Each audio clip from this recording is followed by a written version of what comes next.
하나님의 말씀은 에베소서 3장 16절부터 17절 상반절까지입니다. 에베소서 3장 16절부터 17절 상반절 함께 읽으시겠습니다.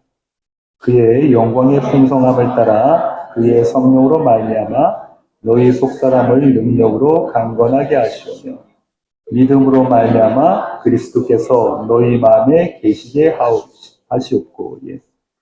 에베소서 강의 32번째 시간입니다.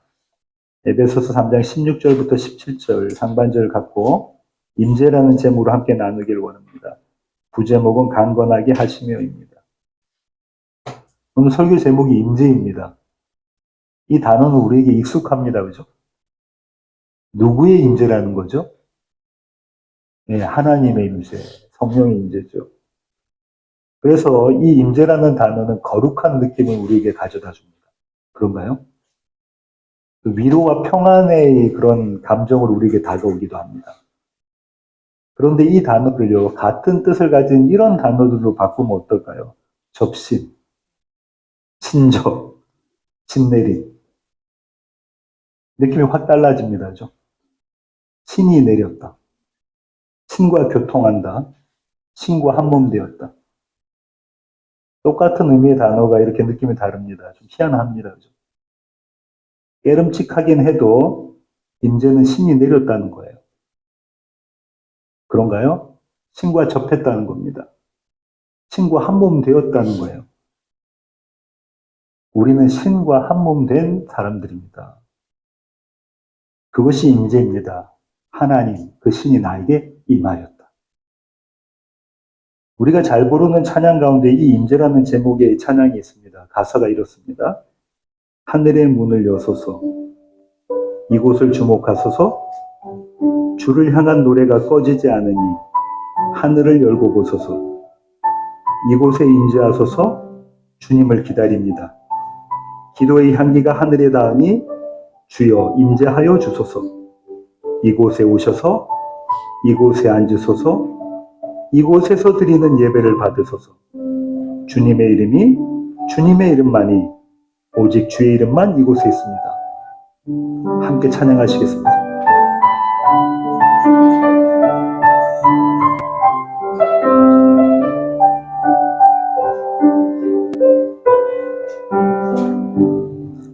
하늘의 문을 여소서, 이곳을 주목하소서, 주를 향한 노래가 꺼지지 않으니 하늘을 열고 보소서, 이곳에 임재하소서, 주님을 기다립니다. 기도의 향기가 하늘에 닿으니 주여 임재하여 주소서, 이곳에 오셔서 이곳에 앉으소서, 이곳에서 예배를 받으소서, 주님의 이름이 주님의 이름만이 오직 주의 이름만 이곳에 있습니다.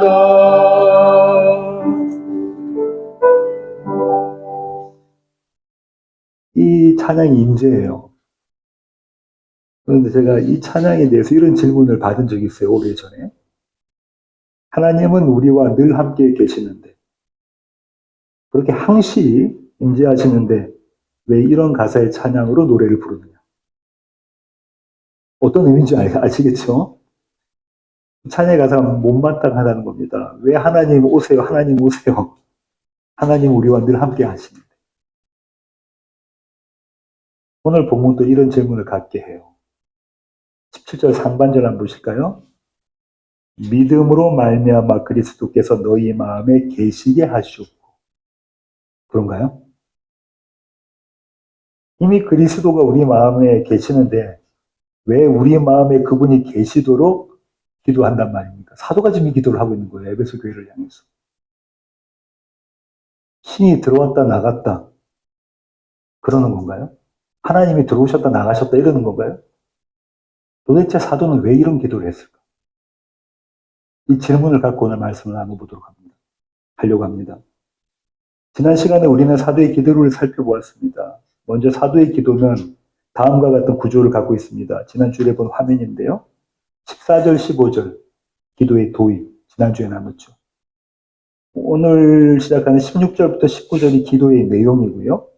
20절부터 21절이 기도의 마침입니다. 지난주에 살펴본 14절과 15절을 정리하면 이렇습니다. 사도는 이렇게 자신의 기도의 모습을 화폭에 담는데요. 내가 아버지 앞에 무릎 꿇는다. 내가 아버지 앞에 무릎 꿇고 엎드린다는 거죠. 어떤 아버지요? 모든 족속의 아버지. 다시 말해 창조주 하나님 앞에 내가 무릎 꿇는다는 겁니다. 그분은 언제나 선하시고 그분은 언제나 의로우시다. 왜냐하면 그분은 절대자이시기 때문입니다. 이 말은 내가 기준이 되는 게 아니라는 거예요. 하나님이 기준이 되신다는 거예요. 그분은 항상 최고의 선이시며 최고의 의이시다. 짧은 나의 지식으로 그분이 하시는 일에 토를 달 수가 없다는 거예요. 그것이 절대자의 의미입니다. 하나님은 절대자세요. 그런 그분 앞에 나는 무릎 꿇고 엎드린다. 그거 외에는 내가 할 수 있는 것이 없고 그 일 외에는 내가 해야 하는 일이 없다는 거예요. 그래서 사도는 그분 앞에 무릎 꿇고 엎드린다. 이렇게 이야기합니다. 그러나 나의 이 엎드림은 강제가 아니다. 폭력에 의해 무릎 꿇는 것이 아니다. 내게 이름 주신 아버지를 내가 알기에, 이름 주심의 의미가 무엇인지를 내가 똑똑히 알고 있기에, 나는 너희의 하나님이 되고 너희는 나의 백성이 될 것이다 라고 이름을 주셔서 그 이름대로 살게 하신 그분이 내 아버지임을 알고 있기에, 그렇게 그분께 설득당했기에 나는 그 아버지께 엎드린다. 그렇게 기도하고 그렇게 예배한다. 어제도 오늘도 그리고 내일도 나는 날마다 아버지께 엎드린다. 이것이 하나님의 설복이라고 말씀드렸습니다. 저와 여러분의 인생 전 과정을 사용하시는 하나님의 설득. 이제 사도는요, 하늘 아버지께 엎드려 에베소 교회를 위해 기도합니다. 그리고 기도의 내용이 이어지는데요. 그 내용이 오늘 본문부터 시작합니다. 16절부터 19절은 기도의 내용이라고 말씀드렸는데요. 이 구절에는 헬라어 히나라는 접속사가 3개가 등장해요. 제가 한국말로 썼는데 히나. 이 히나라는 접속사는 영어의 in order that 또는 that과 같은 역할을 합니다. 접속사 히나 뒤에 나오는 문장이 앞 문장에 목적을 역할을 한다는 거예요. 이 문법을 잘 지켜 번역한 것이 새번역 성경입니다. 16절부터 19절까지 함께 읽으시겠습니다. 아버지께서 그분의 영광의 풍성하심을 따라 그분의 성령을 통하여 여러분의 속사람을 능력으로 강건하게 하여 주시고 믿음으로 말미암아 그리스도를 여러분의 마음속에 머물러 계시게 하여 주시기를 빕니다. 이게 첫 번째 희나예요. 절이 좀 이렇게 잘려 있지만 이게 첫 번째입니다. 오늘 본문. 자, 두 번째 희나 읽겠습니다.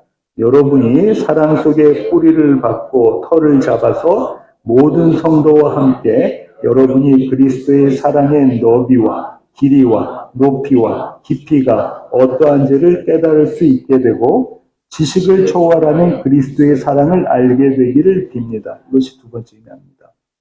자, 마지막 희나 읽으시겠습니다.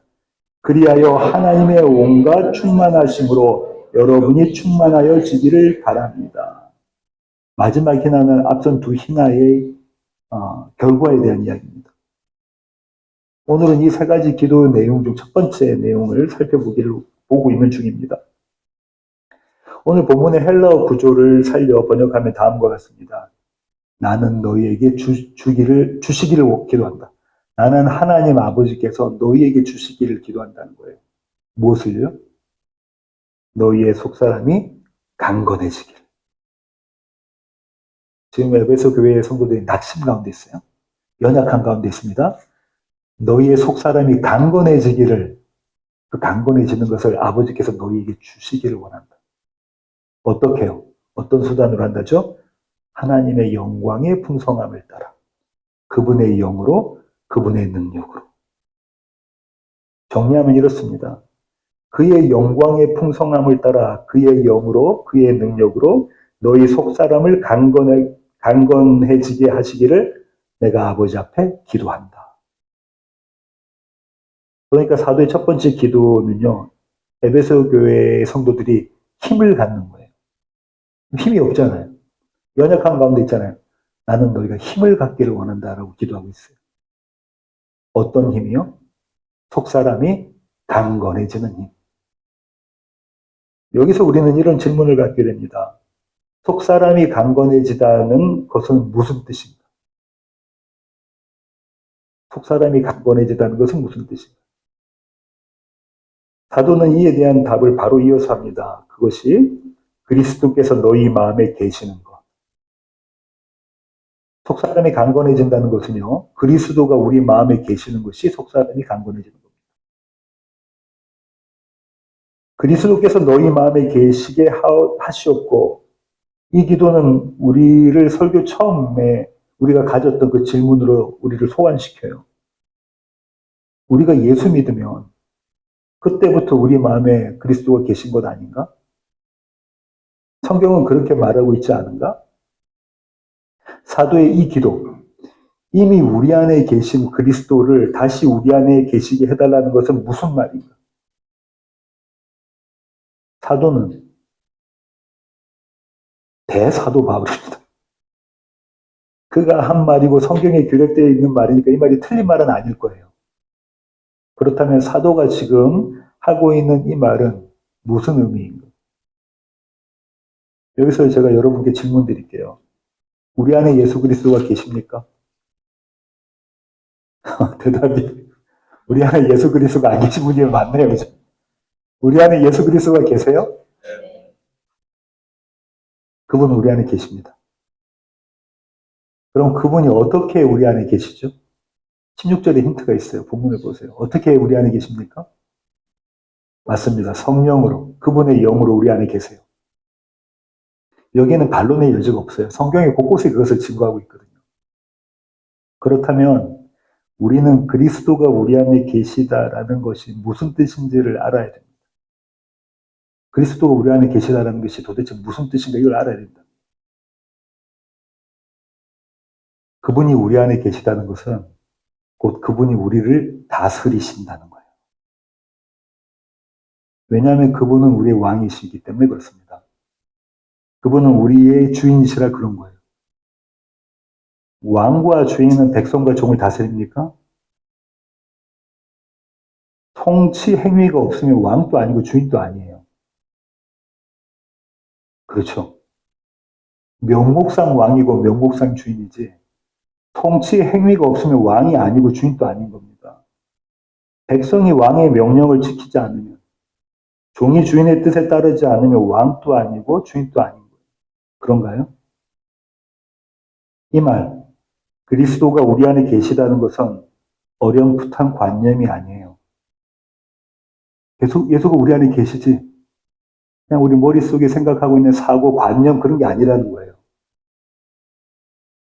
막연한 느낌, 아마 계실 거야.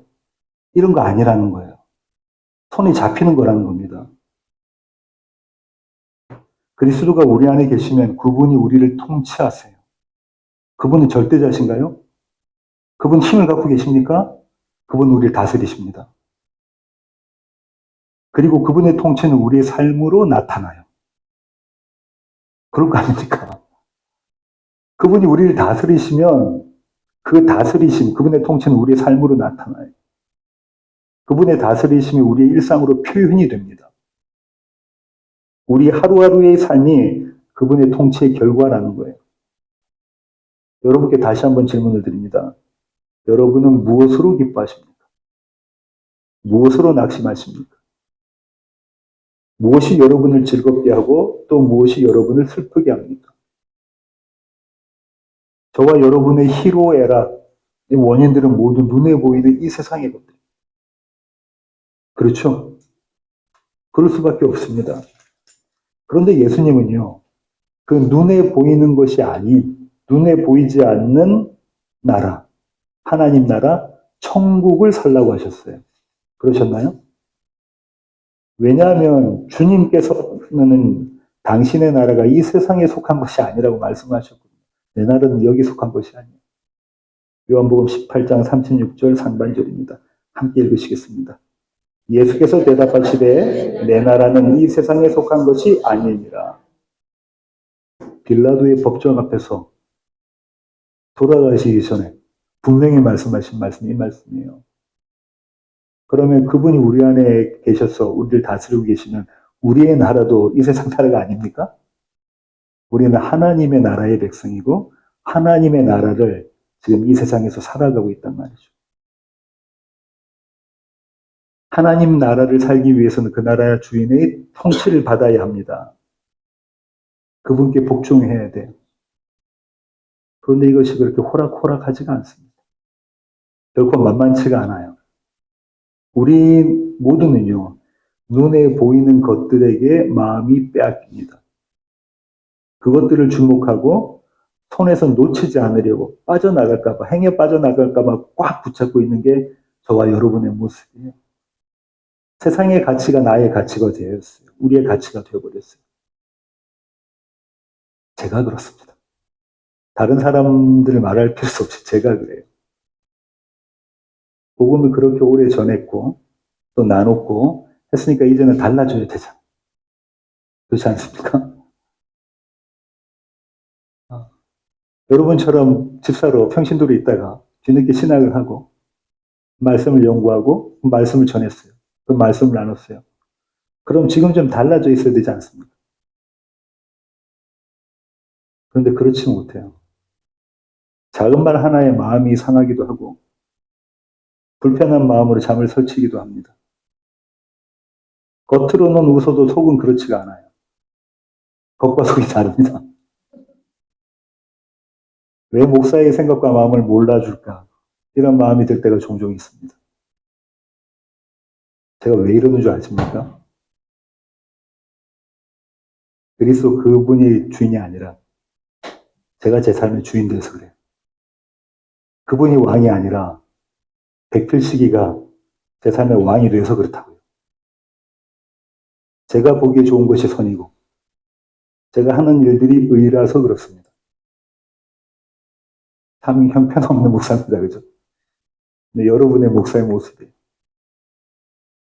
그런데 제가 좀 덜 창피한 것은 저만 그런 것 같지는 않습니다. 여러분 말씀드리는 건 아니고요. 로마서 7장 24절 보시죠. 함께 읽으시겠습니다. 오호라 나는 공고한 사람이로다. 이 사망의 몸에서 누가 나를 건져내랴. 사도의 일상도 저와 같은 모습이었던 것 같아요. 물론 수위는 달라도 아주 많이 달랐겠죠. 대사도인데, 그죠? 그런데 하나님 보시기에는 거기서 거기에요. 저나 사도나 도친개친입니다.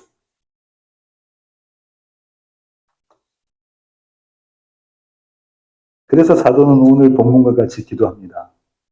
그리스도께서 너희 마음에 계시게 하옵시고 그분이 너희를 다스리게 그렇게 되기를 내가 아버지께 무릎 꿇고 엎드려 기도한다. 너희 자신이 아니라 그리스도께서 너희를 다스리시기를 내가 기도하고 또 기도한다. 지난 주일에 사도의 이 기도는 반복적인 실상을 갖고 있다고 그랬어요. 그죠? 반복적으로. 엎드리고 또 엎드린다. 이 말은 넘어지고 기도함의 반복이라는 거예요. 이런 모습이 실망이 될 만도 합니다. 그죠? 넘어지고 다시 기도하고 넘어지고 다시 기도하고 회개하고 하는 이런 것들이 실망이 되기도 한데 그것이 도리어 감사라고 사도가 이야기하고 있어요. 그것이 로마서 7장 25절 이어지는 구절입니다. 함께 읽으시겠습니다. 우리 주 예수 그리스도로 말미암아 하나님께 감사리로다. 그런즉 내 자신이 마음으로는 하나님의 법을 육신으로는 죄의 법을 섬기노라. 사도의 이 고비가 잘 보세요. 우리 주 예수 그리스도로 말미암아 하나님께 감사하리로다. 이렇게 끝마쳤으면 얼마나 멋졌을까요? 그죠? 이렇게 끝났으면 너무 멋졌을 것 같은데. 그런데 다시 형편없는 자신의 모습을 고발해요. 그런즉 내 자신이 마음으로는 하나님의 법을, 육신으로는 죄의 법을 섬기노라. 여전히 뭐 한다는 겁니까? 넘어진다라는 거예요. 누가요? 사도가. 그 유명한 바울이 넘어진다는 겁니다. 그러니까 사도는요, 지금 넘어지고 넘어지는 걸 반복하면서 그리스도로 인해 하나님께, 아버지께 감사한다라고 기도하고 있어요. 무슨 말입니까? 넘어지면 일으키시고, 넘어지면 일으키시는 그분이 있다는 거예요. 그분이 누구요? 예수 그리스도. 그래서 안 넘어지는 거로 감사하는 게 아니에요, 사도가 지금. 일으키시는 분으로 감사하는 겁니다. 안 넘어지는 것으로 감사하면 내 자랑이 돼요. 그렇지 않습니까? 그 내 자랑이 돼요. 일으키시는 그분으로 감사하는 겁니다. 여기가 믿음이라고 성경이 말하는 거예요. 여기가 믿음이다. 성경이 말하는 믿음이 여기에 있다는 거예요. 우리 안에서 그리스도께서 계시기 위해서는, 다시 말해 그분이 우리를 다스리기 위해서는 그분에 대한 믿음이 필요하다. 그래서 사도는요, 그리스도의 다스리심에 대해서 전제를 이렇게 갖고 시작해요. 17절 상반절입니다. 믿음으로 말미암아. 그분이 우리를 다스리시는데 그 전제가 어떻게 되냐면 믿음으로 말미암아. 한마디로 뭐 하라는 겁니까? 예수 믿으라. 예수 안 믿는 사람한테 지금 사도가 말하는 게 아니에요. 에베소 교회 성도들이 사도와 3년 동안, 그죠? 같이 성경 공부했다. 그들에게 이야기하고 있습니다. 예수 믿으라. 이미 예수 믿고 있는 우리 보고 예수 믿으라고 지금 사도가 권면하는 거예요. 그분이 하신 말씀을 듣고 그분이 하신 일들을 보아서 그분을 믿으라는 겁니다. 나를 위해 그리스도께서 하신 일을 보면 나는 그분 앞에 무릎 꿇고 엎드려진다는 거예요. 믿음은 세상을 바라보는 대신에 예수를 보는 겁니다. 믿음은 나를 주목하는 것 대신에 그리스도를 주목하는 거예요. 한마디로 믿음은요, 장대 끝에 매달리신 예수님을 보는 겁니다. 십자가에서 죽으신 하나님을 보는 게 믿음이에요. 그러니까 사도는 너희가 하나님 나라를 살기 위해서는 예수 그리스도를 믿어야 한다고 말합니다. 예수 믿어라. 그런데 사도는 그 믿음의 원인을 우리에게 두지 않아요. 예수 믿어라 해놓고는 그 믿음의 원인을 우리에게 두지 않아요. 하나님의 영광의 풍성하심. 다시 말해 하나님의 하나님 되심의 역사가 믿음의 원인이라고 밝히고 있습니다. 그런가요? 더불어 우리를 향해 벌리고 계시는 그분의 크신 팔, 그분의 능력의 팔이 믿음의 원인이라고 증거하고 있어요. 사도가 방금 무엇이 영광이고 무엇이 능력이라고 했습니까? 우리가 그리스도 예수를 믿는 것. 우리가 그리스도 예수를 믿는 것이 하나님의 영광이고 그분의 능력이라는 거예요. 그 믿음으로 말미암아 그리스도께서 우리 마음에 계시게 하시는 것, 다시 말해 그분의 다스리심 안에 있는 것, 그것이 우리의 속사람이 강건해지는 겁니다. 설교 결론을 맺겠습니다. 우리는 성경의 영웅들을 보며 그들을 믿음의 용사라고 축켜 세웁니다. 히브리서 11장에 어마어마한 기라성 같은 믿음의 용사들이 등장합니다. 히브리서 11장이 믿음의 장이죠. 이런 믿음의 선진들을 보면 한결같이 대단해 보여요. 기가 죽습니다. 그런데 헬라 원어 성경을 자세히 보면 그렇지 않아요. 그들의 행함은 모두 수동적인 믿음이에요. 믿음을 주신 분에 의한 믿음이라는 거예요. 믿음의 원인이 그들에게 있지 않다는 거예요. 모두가 다 하나님을 바라보게 하신 그분이 하신 일 때문에 그렇게 됐다는 거예요. 그분의 일하심 때문에, 그분의 영광과 그분의 능력으로 그들이 그런 일들을 했다는 거예요. 우리는 믿음 좋은 훌륭한 목사를 원합니다. 여러분 그런 목사 원하시죠? 뭐 어떤 일에도 흔들리지 않고 항상 스마일이며, 그죠? 얼굴 찌푸리지 않고. 그러면 저는 자격이 없어요. 제가 다혈질이라고 말씀드렸죠. 얼굴의 표정이 그대로 나타납니다. 우리는 믿음 좋은 훌륭한 성도를 꿈꿉니다. 그런가요? 그럼 여러분도 자격이 없어요. 여러분도 자격이 없어요. 성경은 그런 목사와 성도에게 주목하지 않습니다. 오히려 넘어지면 이렇게 세우시고, 넘어지면 이렇게 세우시는 예수 그리스도에게 초점을 두는 거예요. 그럼 우리 모습 가운데 누구만 드러나시죠? 그리스도 예수만. 그리스도 예수만 드러나는 것, 그것이 복음입니다. 오해하지 마십시오. 멋진 믿음으로 내가 멋지게 한번 살아봐야지. 내가 그리스도인답게 살아가야지. 이것이 아니에요. 내 삶에서 그분이 다스리시는 것, 그걸 경험하며 그리스도가 높여지는 것, 이것이 신앙입니다.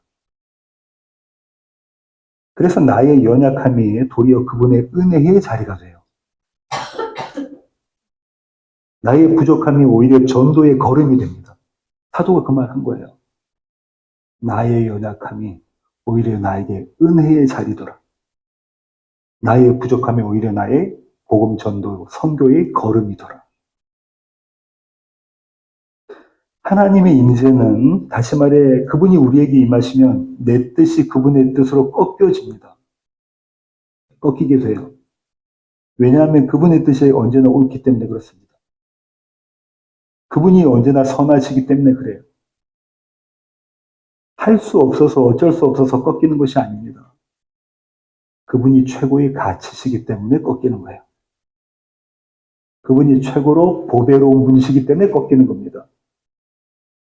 우리의 시선과 생각, 우리의 짧은 시선과 생각, 그것을 뛰어넘어서 일하시는, 초월해서 일하시는 하나님 그분의 선하심과 의로우심을 믿기에 믿으십니까? 우리가 왜 실망하죠? 우리가 왜 기분 나빠합니까? 우리가 왜 낙심하죠? 우리의 뜻과 우리의 생각들이 되지 않아서 그래요. 저부터가 그래요. 그런데 우리의 생각과 우리의 뜻과 그것을 초월해서 일하시는, 넘어서 일하시는 그 하나님을 정말 믿고 있다면 우리는 그분 앞에 우리의 뜻과 생각이 무릎 꿇게 된다는 거예요. 그래서 예수 믿으라는 거예요. 가장 귀하고 소중한 것을 붙잡기 위해 나의 가치를 버리는 겁니다. 지난번에 그 1불짜리하고 100불짜리 말씀드렸죠. 내가 붙잡고 있었던 가치, 제 같은 경우에 저의 목회의 철학, 이것도 그것을 뛰어넘어서 일하시는 하나님을 바라볼 때, 그리스도 예수를 바라볼 때 이거 아무것도 아닌 거예요.